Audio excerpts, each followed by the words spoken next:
Assalamu alaikum warahmatullahi wabarakatuh. Jarra jirtu hordoftoon qaqqaalii ilmaan Oromoo bakka jirtan maratti nageenyi koo qilleensarraan isin haa qaqqabu jechaa baga irra deebiin gara Abdurrii Tich Miidiyaa chaanaalitti nagaan dhuftan isiniin jechaa arras barnoota keessan kan isin dura adda muramee isiniif qabadhee dhufeen jira. Xiqqoo isin dura dhidhibaa'us akkaan dhimma biraatiif dhidhibaa'e naaf hubachuu qabdu. Isin biraaniin gaa soomana asitti soomana yoo xiqqaa'e soomana seena malee soomana asitti ni finna. Soomana duratti soomana 15 duratti ni finna. Kanaanichitti gaafii hedduu jira. Sanis waliin dalaynaan isiniin jaa na hordofaa like share jalqaba akkuma viidiyoo bantee like hin irraanfatini share hin irraanfatini koomantii illee barreessi achirratti akkaanan ta'u na gorsi na jajjabeessi isin jaa nuutu waliif gachanaan isin jaa wal malee hin tollu numaatu wal guddisaa haa wal guddifnu isiniin jechaa gama barnoota keessanitti isin dabarsaa barnoota keessanii waliin turtii gaarii qabaadhaan isiniin jaa. Okay. Barnoota keenya kan yeroo darbee chapter 4 macroeconomic policy instrument kan jiru jalqabnee achirraa waan dhooynee gabbuufannee jirra. Type of monetary policy dhooynee iddoo kanatti dhaabbanee na fakkaati.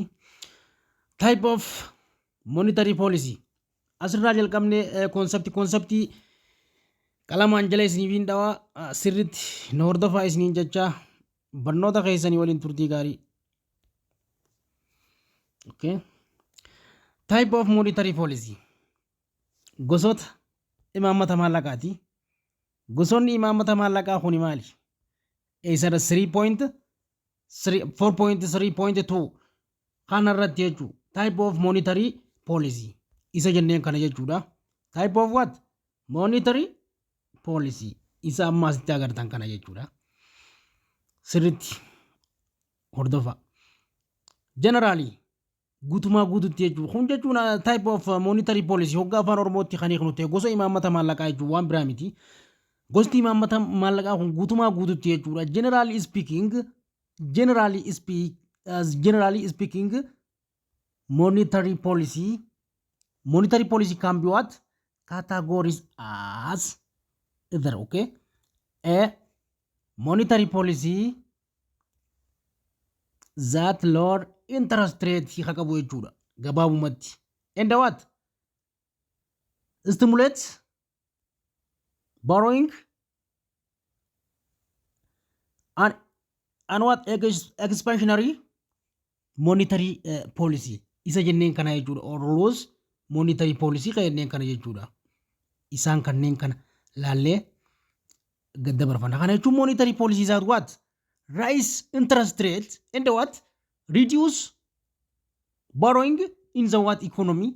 In the what? Contractionary monetary policy or tight monetary policy. Okay. Irra deebiin isiniifaan brief godheetiin isinii takka takkaan isinii adda baasee isiniif himaa sirriitti na hordofi. Okay. Good.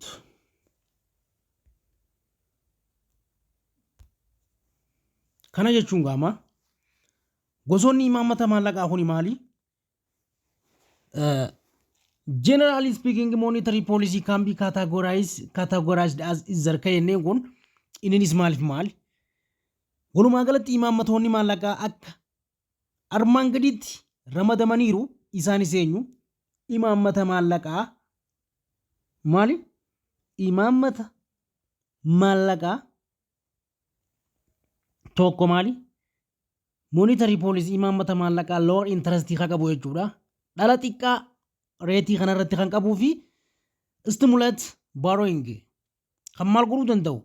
Kan waa hunda borrowing godhuu danda'u jechuudha. Inninis maal maali waliin laallama jechuudha.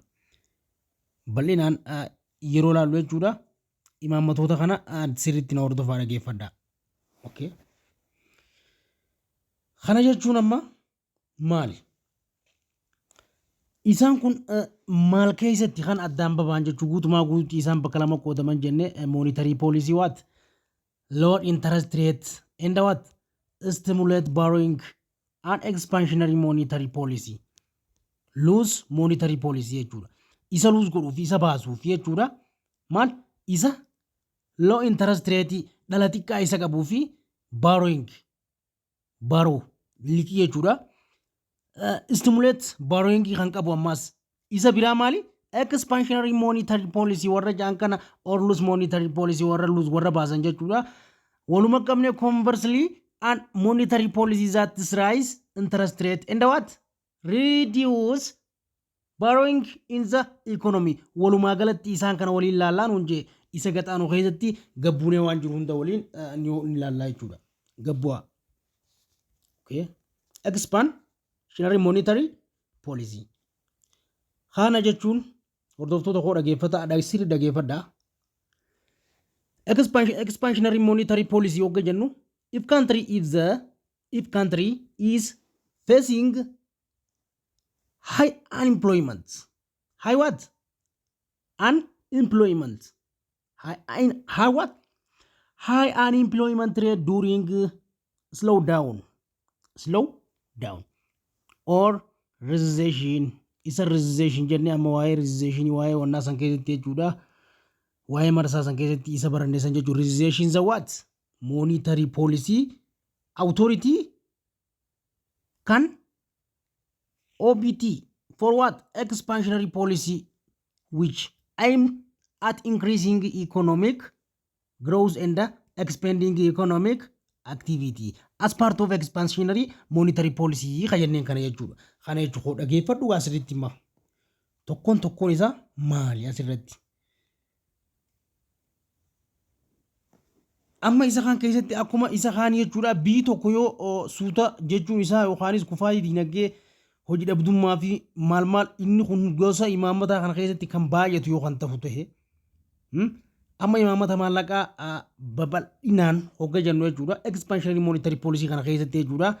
Biyyi tokko maali? Biyyi tokko yeroo suuta jedhe yookaanis yeroo diinagdeensaa laafaa adeemu ta'e jechuudha. Yeroo laafaa adeemu ta'e jechuudha. Country facing high unemployment rate during slowdown yeroo slowdown jechaa jechuudha. Qofaadhaa yoo kan deemu ta'e jechuudha. Or ammallee recession ni beektan gaa marsaa irratti jechuudha. Kun ol bee gad deebi'ee ol bee amma akkasitti jechuudha. Akka saraara jajallaatti kan deemu san jechuudha.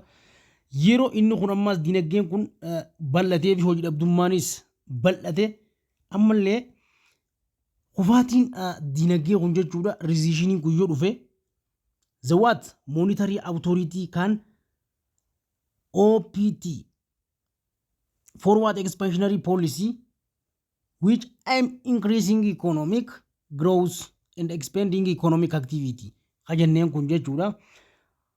Yeroo inni kanaa kun nu mudatee abbaan taayitaa yookaan abbaan taayitaa maallaqaa imaammata isaa maal godhaa? Abbaan taayitaa maallaqaa maal godhaa yeroo kana? Iddoo kanarratti abbaan taayitaa maallaqaa imaammata isaa maal godhaa? Ni babal'isa yookaanis bal'inaan akka gartee guddina diinagdee yookaanis biyyi tun guddattuuf sochii diinagdeedhaa maal godha? Babal'isuuf ni kaayyeeffataa jechuudha. Yookaanis akka babal'atu ni taasisa asirratti jechuudha. Karaa biraatiin jechuudha maali? As part expansionary monetary policy the what? Monetary authority after lower the interest rate through various in the what? Measure. Kuni maali? Yeroo wanti akkasii kun dhufte qaamni imaammata maallaqaa yookaan babal'isuu kun jechuudha asirratti maali? Babal'isee biyya tana keessatti facaasee jechuudha akka diinagdeen biyya kanaa baraaramu godhuu irratti shoora ni taphata jechuudha asirratti. Kanuma waan biraa miti. Dabarii. Okay. Kuni maali? Asirratti abbaan taayitaa jechuudha. Fakkeenyaaf abbaan taayitaa kun jechuudha. Akka gartee maallaqni yeroo baay'ee safartuuwwan adda addaa keessatti dhangala'aa keessattis gadi bu'u yookaanis akka guddina biyyaatiif jechuudha. Maallaqa qusachuuf haala mijataan akka lafa qabatuuf maal godha? Irratti hojjechuuf ni tajaajila jechuudha. Okay? Dhagee sirriitti. Kanaaf monetary authority. Monetary what? Authority. Monetary authority lower interest rate lower interest rate yeroo jechuudha wanti kun jechuudha yookaan gabbu'aa deemu ta'e jechuudha through ammas various major service to what promote spending and make what saving relatively unfavorable yeroo wanti kun jechuudha haalli mijataan jechuudha akka maallaqa qusachuu keessatti haalli mijataan akka tajaajilu gochuu okay inni biraa maali inni biraa isa kana increase money supply in the market aim to the boost investment and consumer spending what consumer spending kun jechuun increasing money supply jechuun maal jechuudha amma fakkeenyaaf dhiyeessi maallaqaa gabaa keessatti jechuudha dabaluu isaatiin investimentii fi baasii fayyadamtoota guddisuuf kan akeekeedha yookaanis karoora inni baafatee itti deemuu jechuudha amma asirratti wanni isin bal'aaluu qabdu imaammata inni baafatee itti deemuu qabu increasing money supply kun jechuudha yeroo money supply increase ta'u market aimiin isaa jechuudha hayyoon isaadha boost investment in the customer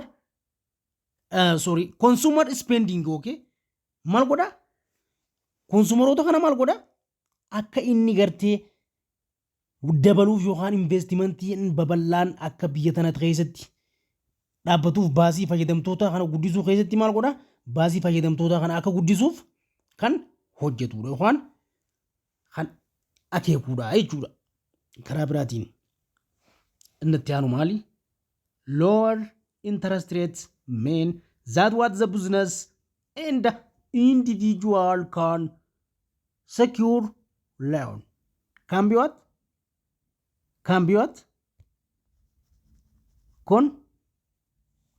convenient okay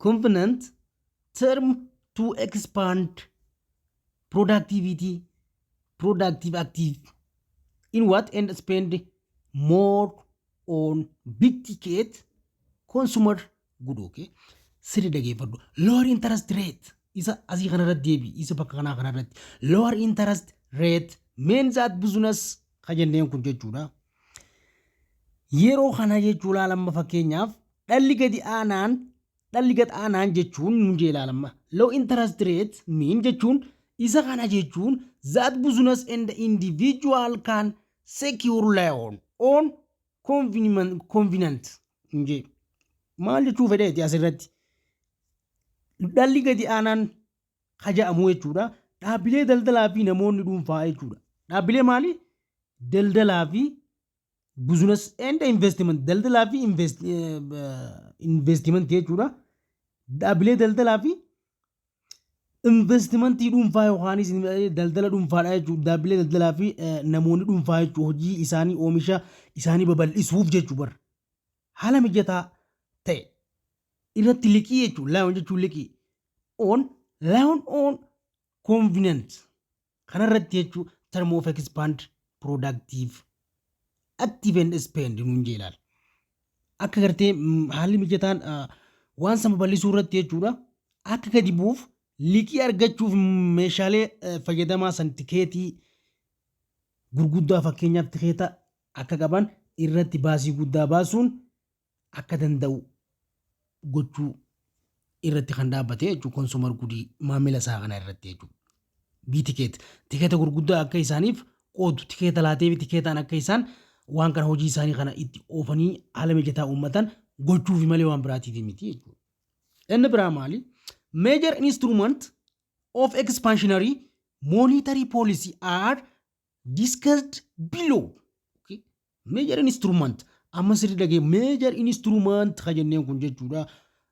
Meeshaaleen gurguddaan imaammata maallaqaa babal'inaan akka armaan gaditti ibsanidha. Isaanis meejaroonni maali? Expansionary monetary policy are what? Discussed below. Akka armaan gadii kanatti ibsamanii jiranii ilaali. Isaan keessaa tokko maali? Okay? Otto. Reduce discount rate. Inni tokkoffaan maali? Reduce discount rates. Kana jechuun maali? Sirriitti na hordofe. Okay? Sirriitti na hordofe asitti. Isa kana jechuun.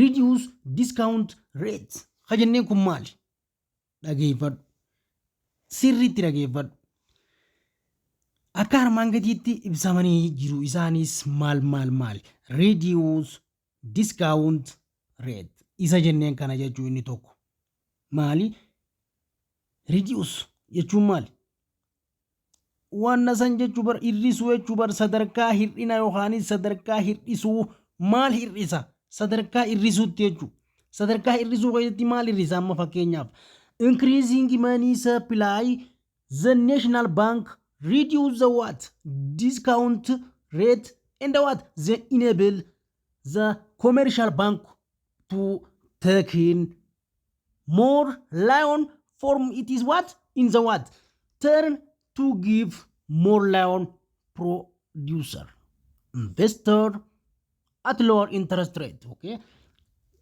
sitin kana geeffadhu sirriitti increase money supply wanni inni irrisu maali sadarkaa wanta waa irrisuu irratti jechuun maal irrisa akka maamilli isaanii kastamariin isaa deebuuf inni maal irrisa sadarkaa kanarratti wanti inni irrisu jechuun dhiyeessii maallaqaa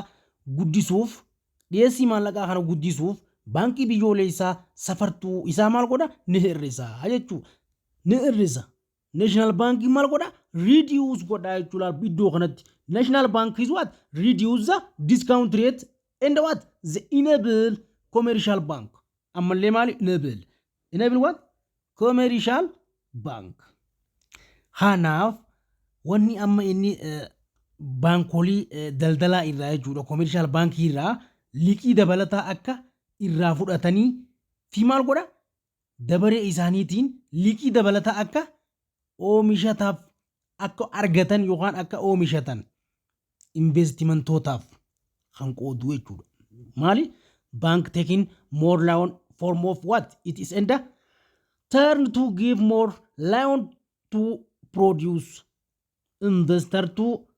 investor at lower interest rate okay isa kana maal godha sadarkaa sanitti akka inni gabbuu yookaanis akka inni wal danda'u investimentootaaf dhala gadi aanaadhaan akka kennan ni dandeessu yookaanis haala ni mijjeessa akka kennaniif jechuu gadi aanaan jechuu inni biraadha okay inni tokkoffaan kana inni lammaffaan hami inni lammaffaan buying security through open market operation okay isa kana jechuun maali buying security through open market operation ka jennuun kun jechuudha inni kun maali sirriitti na dhageeffadhu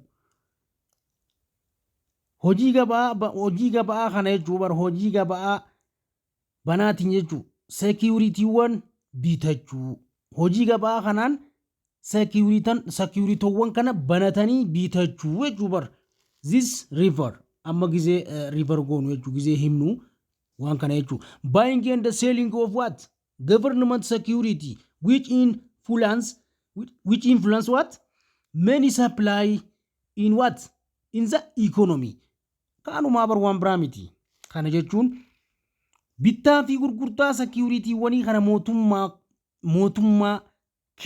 mootummaa kanneen dhiheessi maallaqaa yookaan diinagdee keessa dhiibbaa geessisan yookaanis akka geessisan agarsiisa akka isa kana keessa miidhaan gaggeeffamu ni agarsiisa fakkeenyaaf inni kun maali nun jeenaan example during what depression the central bank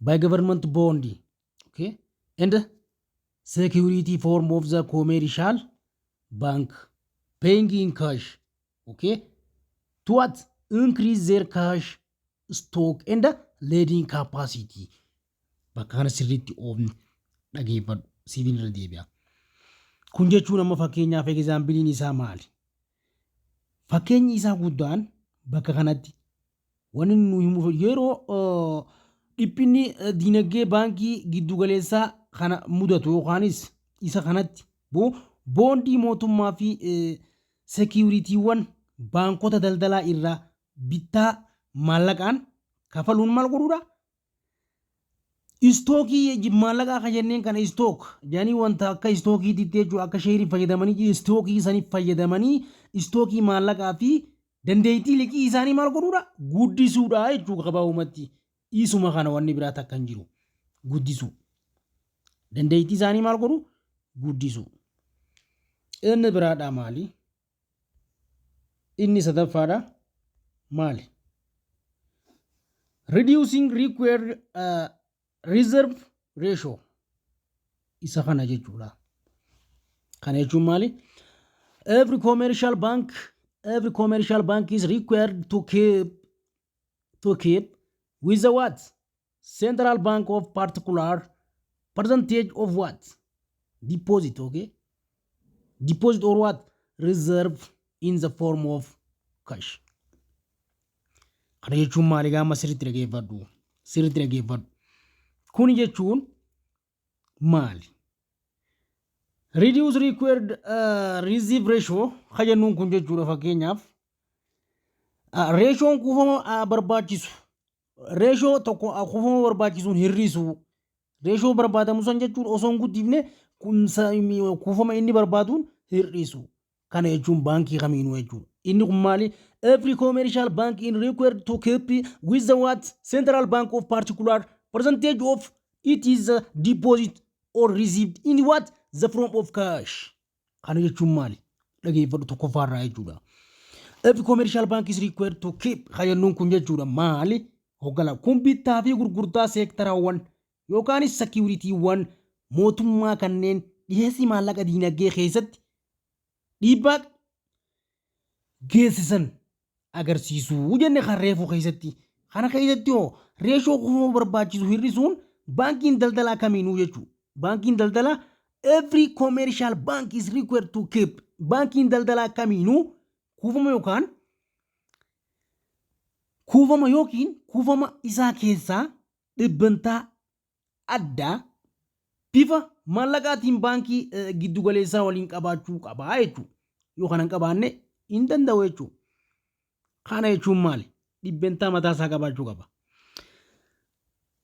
dhibbantaa qabaachuu qaba this ammallee maal jechuudha this percentage is called required reserve ratio RRR or cash what reserve ratio CRR what during depression in the central bank of lower CRR thereby increasing commercial bank capacity to give in what credit okay haala kana laaluu dandeessu jechuudha kana jechuun maali amma fakkeenyaaf kun hojii keessatti jechuun fakkeenyaaf dhiheessi san keessatti kaasharoonni baankii kana keessaa jechuudha dhibbentaan kun requiredin isaa akka reserve godhu jechuudha reeshoo kana akka maal reserve godhu ammallee yookaan kashii isaa kana reserve reeshoo sana akka jechuu irrisu ammallee CRR kan jenneen kun jechuu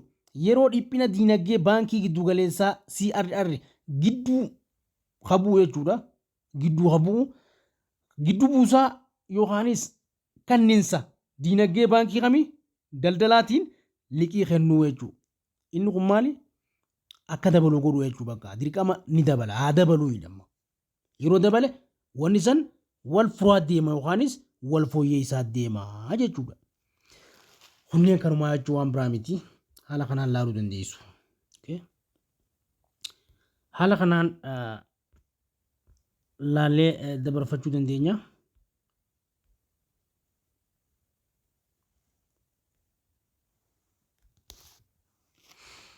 inni biraadhaa maali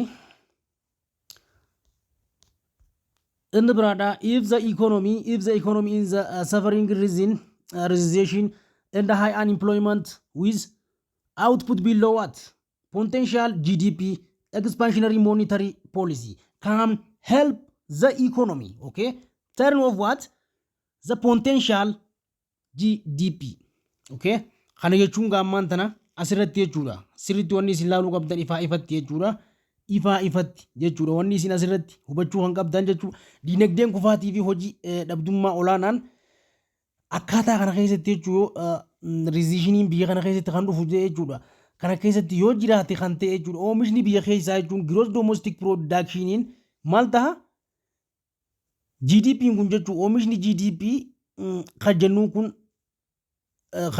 kun gad yookaanis gadi bu'aa jechuudha. Gad bu'aa ta'ee yoo mul'atee dhamma. Imaammanni maallaqaa babal'achuunis jechuudha. Yoo akkas ta'e kan mul'atu ta'e. Haala kanaan maal laali nuun jee inni kun maali hojii dhabdummaa yoo kan babal'atu ta'e jechuudha. Yoo hojii dhabdummaanis babal'annaan biyya keenya keessatti kan jiraatu ta'e jechuudha. Oomishni biyya keessaas maal ta'a ni hir'ata jechuudha. Imaammanni maallaqaas maal ta'a babal'achuun maal dinagdeen gara maalitti dinagdeen gara GDP'tti jechuudha. GDP ta'uudhaan akka dandamatutti fooyya'uu akka danda'u gara mijjeessaa jechuudha. Gargaaruu danda'a. Deebii gargaaruu danda'a. Waliin malee ammaas deemuu danda'u. Gross domestic product yoo hin jiraanne oomishni biyya keessaa yoo hin jiraanne ammallee imaammanni maallaqaa san gatii fooyya'aa argachuu hin danda'u yookaanis guddachuu hin danda'u jechuudha. Idda hidhatee jiraachuu hin danda'u. Kanaaf hojii dhabdummaa yoo kan babal'atu ta'e gross domestic productiin kun akka biyyaatti ni kufaa gad deebi'a. Maali yeroo san wanni dinagdeen maallaqaatis maal ta'a ni kufaa jechuudha asirratti. Kanaaf fakkii kan ilaali nu afurtuu kaasatti ilaali nuun jechuu jira. Figure below illustrating this situation. This example use short run upward okay sloping Keynesian aggregate supply curve. Keynesian aggregate supply curve. Keynesian aggregate supply curve in hakorate kana laali. Isa CR AS khayne kana jechuudha.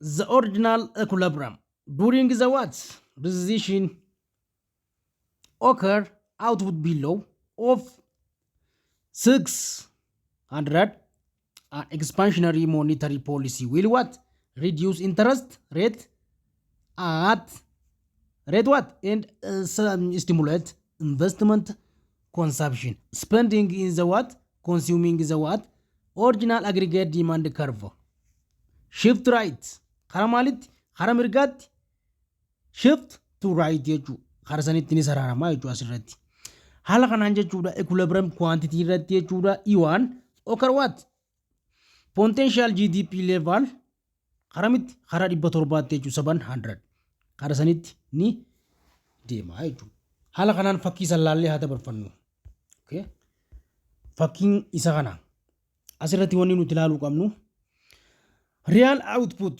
khajenneen kunas jira real output jechuun gross domestic product jechuun waan biraa miti aggregate demand in iddoo kana jira aggregate demand isa jidduudha kun jechuudha 0 dha kun aggregate demand waan qalama diimaa kun aggregate demand waan jechuudha isa equilibrium irratti dhaabbatu jechuudha equilibrium quantity jechuun iddoo kana iddoo isa lamaanuu itti wal qixatan jechuudha long run aggregate supply isa ol garagale yeroo hunda supply xiyyaa isaarratti ol deemaa jenne demandin maal ta'a jenne gad deemaa jenne haala kanaan kun ammaas asirraa kee akkana deemuun short run aggregate supply jechuudha xiyyaan asirraa akkasi qaxxaamuree isa dhagee kun jechuudha jirri lamaan asirratti jechuudha iddoo kanatti wanni isin ilaaluu qabdan asirratti ilaali long run aggregate supply short run aggregate supply okay jari lamaan walitti dhufe jechuudha iddoo kanarratti konseptii kanarratti E0 is what E1 kunis equilibrium quantity dha kunis equilibrium quantity dha jechuudha haala kanaan maal godhe level isaanii ni kaaye price level basis year what waggaa takkatti dhibbata akka jechuudha wanti kun kan saffare haala kanaan meeqarraa hanga meeqaa deemee nuun jee inni jalqabaadha E0 eessarraa jalqabe sirriitti ilaali gaa E0 600 nuun jee achirratti jechuudha yoo reefu agartee hubatte deebi'ee inni kunoo inni ammaan tana equilibrium quantity irra dhaabbate iddoo kanatti supply fi wanni hundinuu itti wal qixxaatu kanatti hoo aggregate demand fi aggregate supply short run fi long run iddoon itti wal qixxate kun bakki inni itti irra dhaabbate isa 700 kanarratti jechuudha xiyyaa kanarratti achirra dhaabbate wanni kun karaa kanatti yoo kan deemu ta'e maali real outputiin kun maal ni dabalaa jechuudha asirratti waan biraa miti okay hordoftoota koo waa'ee expansionary monetary policy haala kanaan laallee turre gizee biraa barnoota itti aanuun maal laalla contractionary monetary policy waliin laalla barnoonni keenya har'as kanumaan raawwata barnoota biraas hanga walitti deebinutti yeroo gaarii naa gabaadhaan isiniin jaa turtii gaarii qaba.